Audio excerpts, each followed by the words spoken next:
Hello everyone and welcome to my first Dark Souls video in a very long time. Today we're doing a bit of a showdown, as I put it, between all three games.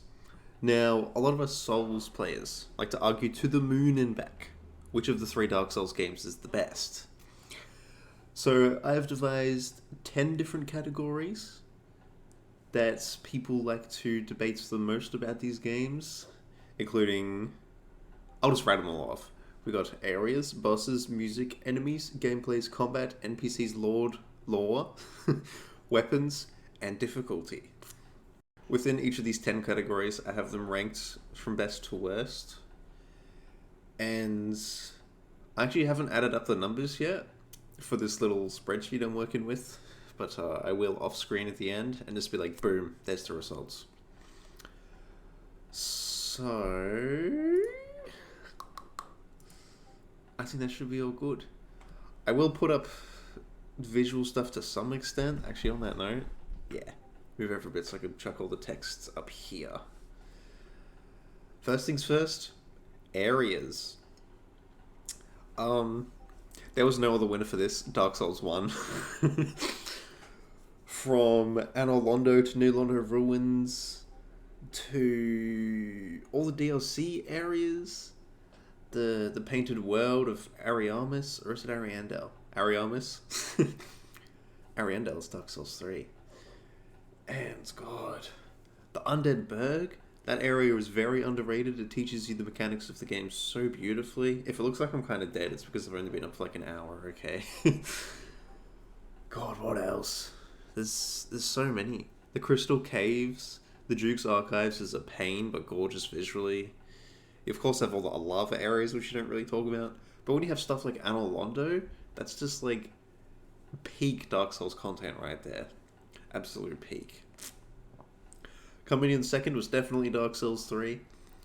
I will say that the Ringed City is my favorite location of any of these three games.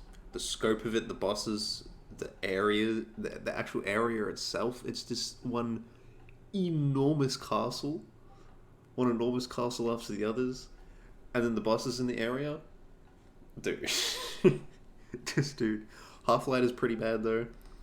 Slave Knight Gale is often called the best boss of all three games. Medea, hard as balls, but so good to fight. Half-Light, like I mentioned, ugh. And the Demon Princess is also fantastic as well. Then after that, you have places like Irithyll Valley, High Wall of Lothric, Lothric Castle. Oh, I should have said that sooner.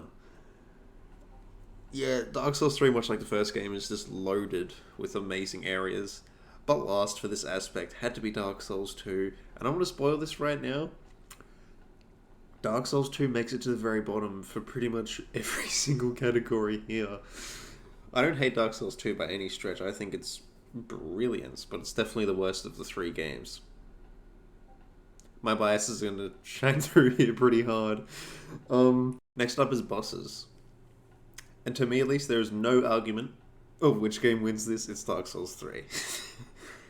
Dancer of the Boreal Valley, Dragon Slayer Armor, every boss from both DLCs, except for maybe the Champion's Grave Tender. That boss isn't all that good. Like, you just fight a regular ass dude and then a giant dog. Really? Sister Fried, who I've still never beaten, funnily enough. Yeah, all of the Ring City DLC bosses. Soul of Cinder, which might be my favorite boss across all three games. The Abyss Watchers, Pontiff. Lothric and Lorien? My dude. Second has definitely had to be Dark Souls 1. With bosses like Artorias, Calamite, Manus, Ornstein and Smo, which is another boss that might be my favorite across all three games. You know what this is? It's what Small's violin playing just for the waitresses. If you know, you know. Dark Souls 1 bosses, eh? Calamite. Calamite is a fantastic boss. And pretty much became the template for dragon bosses moving forward. You do, of course, get your stinkers, like the one and only Bed of Chaos. And every other boss in that lava monstrosity of an area.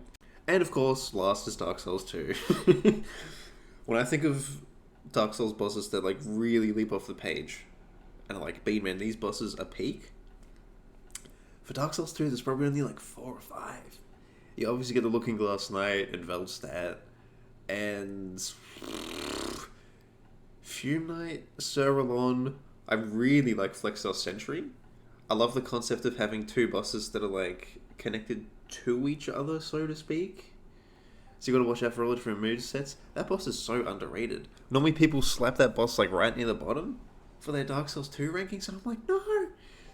That boss is sick. But, yeah, once again, it's a category that Dark Souls 2 hands down loses. What are you gonna do? Now onto music.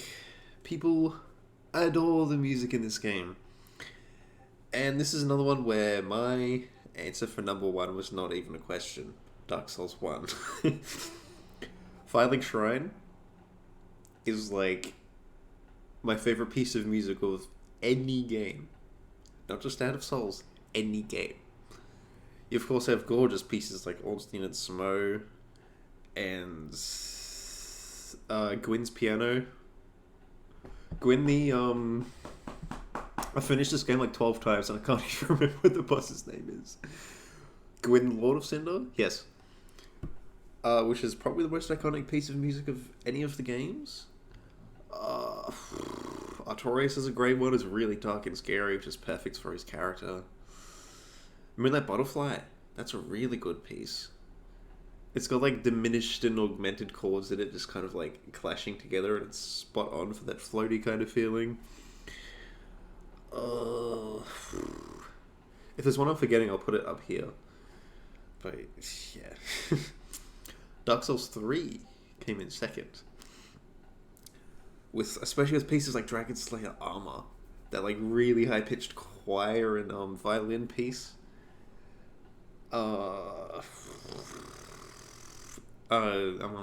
Midair is another really good one for Dark Souls 3 pieces. Lothric and Lorraine have a good piece too. And the one that they use for Vort and Gundyr is also really nice. But of course, once again, Dark Souls 2. Yeah. I mean, it's a good soundtrack, but like, it doesn't pop anywhere near as much as the other two. It does have some good tracks, of course. Majula is like the one piece for Dark Souls 2 in particular that is super iconic. You say Dark Souls 2 music and people say that one straight away. I remember I was actually listening to the... This is how much of a nerd I am for these games, bro. I was literally listening to the Dark Souls 2 soundtrack, and a few of them really stood out to me. Come to think of it, I don't think I even finished that soundtrack yet, because it's like 2.5 hours long. Yeah, I'm at 36 out of 47 songs, Jesus Christ. Yeah, Dark Souls 2, once again, easily makes the bottom of this list. There is actually one category later on where Dark Souls 2 wins, which we'll get to much later. Enemies. Once again, Dark Souls 3, easily the winner. Easily the winner. They have more complex versions of pre-existing characters here. The introduction of hyper armor upscales them tremendously.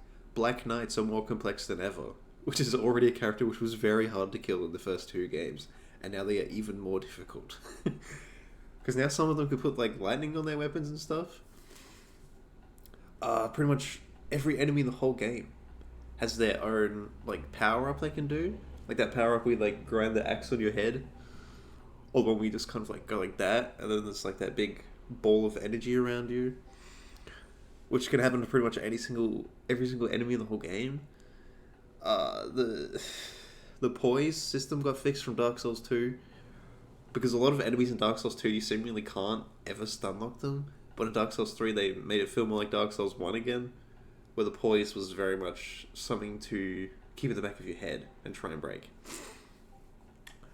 Yeah, then Dark Souls 1. It's the foundation and still the second best example of it, in my opinion. The enemies here are more simple, and they are laid out more carefully. Because that's one thing that Dark Souls 1 is really iconic for.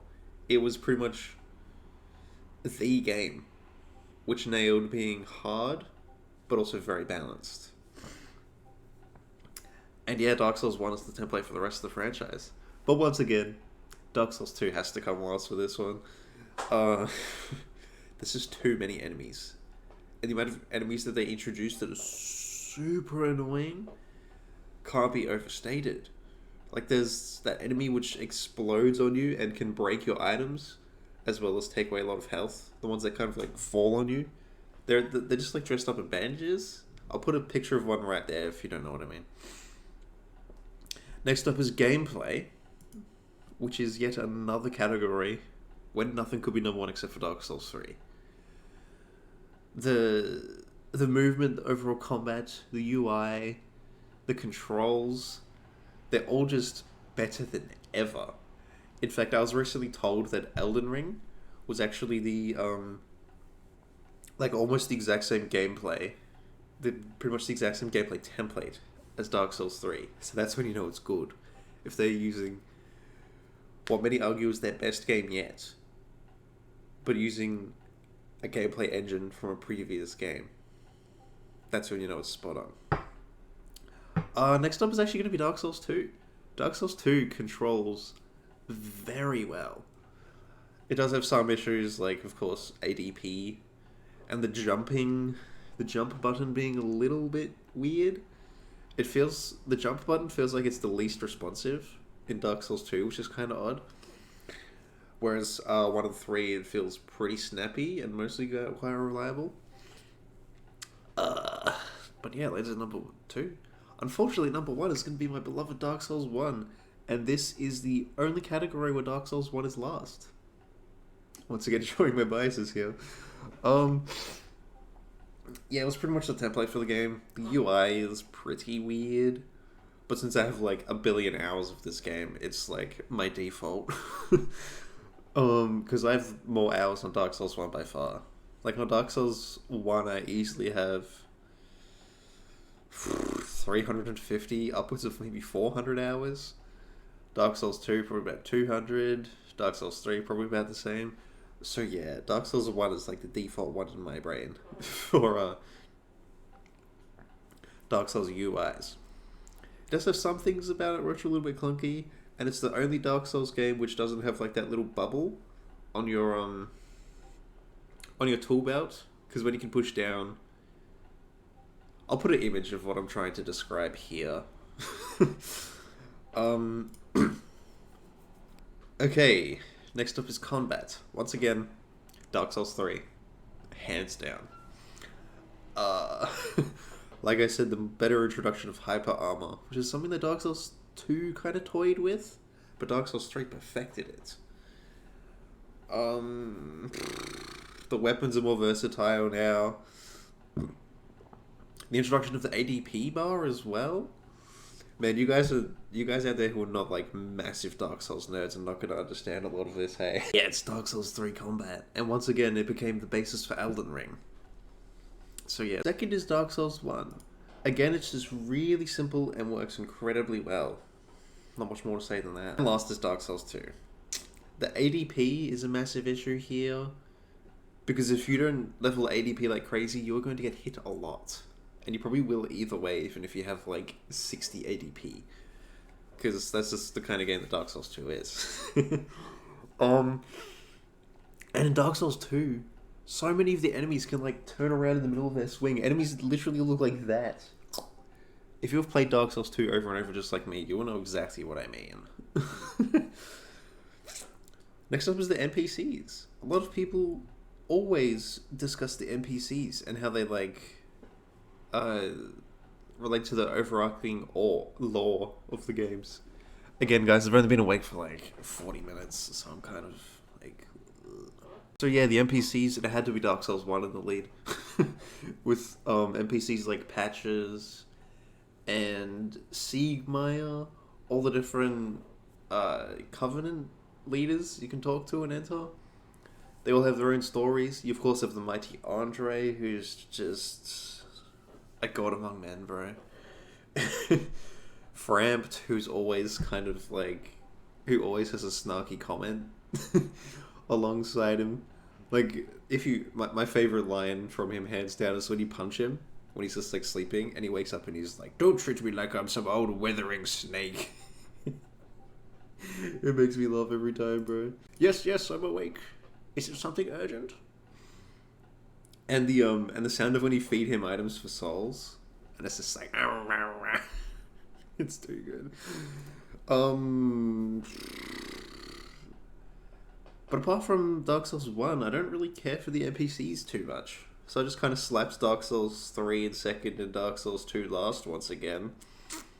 Just for the sake of it, pretty much. Next up, we are at the only category where Dark Souls 2 wins. Weapons. The weapons in Dark Souls 2 are off the chain. The updated version of the Greatsword, for example. Oh my god. So you get the Dark Souls 1 Greatsword, right? But then look at it in Dark Souls 2. Jesus. And the Dark Souls 1 infusion system is so clunky. And the only way to infuse with like fire and dark and I don't know, poison and blah blah blah, you gotta go to that blacksmith that's at the bottom of the catacombs, which is something I've never done before because I hate that place. If I ever do a Dark Souls area ranking, it might end up last. That or Tomb of the Giants is a hard call. Anyway, that area is terrible. Getting the infusions through there is not fun. Which is another reason why Dark Souls 2 wins for me. Because the Lost Bastille is only like, what, the 4th or 5th area in the game? And you can just straight up go there and get your weapons infused, as long as you have the right items to give to the blacksmith in order to do infusions. And those items are not even that hard to get. So yeah, Dark Souls 2, hands down, had to win this. Second, Dark Souls 1. This is another case of Dark Souls 1 just being simple and incredibly effective, which is pretty much why I put it there. Dark Souls 3. Well, it does have the most advanced combat by a long shot. Most of the weapons just don't quite do it for me. I will say, though, Dark Souls 3 has hands down the best example of the Great Axe. I did an entire build with that weapon a few months back, and I absolutely slaughtered the game. I finished it in like 10 hours. It was just... Oh... I'm doing another build with that weapon. Absolutely, it was just too much fun. But... Dark Souls 3 is the one game of the three where I'll pick a build, stick with it, and be like, crap, what weapon do I go with? Because it is admittedly the game that I know the least about the weapons for it, which is kind of why I slapped it at the bottom here. But here we are. Last of all is difficulty. People argue a lot which of these three games is the hardest and which one is the easiest, and then which one goes right in the middle. The hardest? It's got to be Dark Souls 1. Even after finishing this game easily a dozen times by now, there are still some areas that stump me and have me stuck for like a couple of hours. The Duke's Archives, for example. Did I say the Grand Archives earlier when I went to refer to it? The Grand Archives is Dark Souls 3, not 1. As I was saying though, Dark Souls 1 is hands down the hardest for me. Like, it's Dark Souls. When people say what are the hardest games ever made, boom, Dark Souls. It's one of the first games that anyone will bring up, even if you play them or not. Second of all, it's actually going to be Dark Souls 2. This is mainly here because some of the areas just make me debate uninstalling the game. Like Shrine of Armana and Iron Keep especially. Oh, I hate both of those areas so much that sometimes when I get to them, I take a break from the game for like 4 days. Because I'm like, no, I don't want to do this now. And Shrine of Armana is hands down the most I've struggled to any area in any game. My first playthrough of Dark Souls 2, it took me something ridiculous like 10 or 15 hours of play to get through it. And I did like a 70-hour playthrough on my first time. So it took me like a quarter of my playthrough just to get through one area.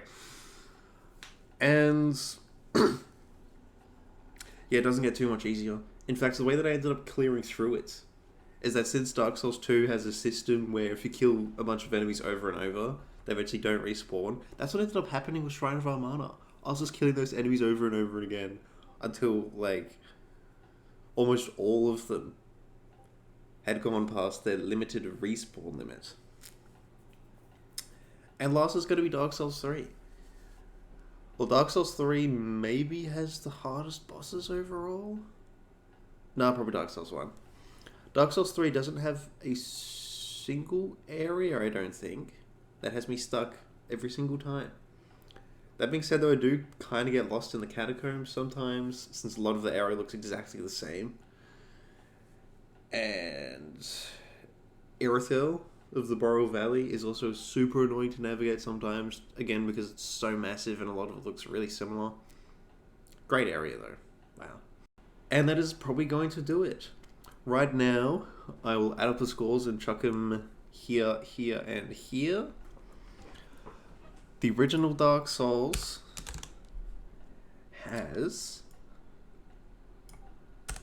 24 points. Dark Souls 2 has 14 points.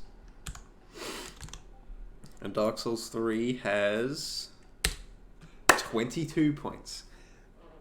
This is my exact ranking for the games too. Number 1, the original classic, Dark Souls. Number 2, Dark Souls 3. And of course, number 3, Dark Souls 2. And that about does it. Tell me what you thought of this video. Tell me how you would rank these 3 games. Or if you're up for it, rank every single category here. And I'll see you in the next one.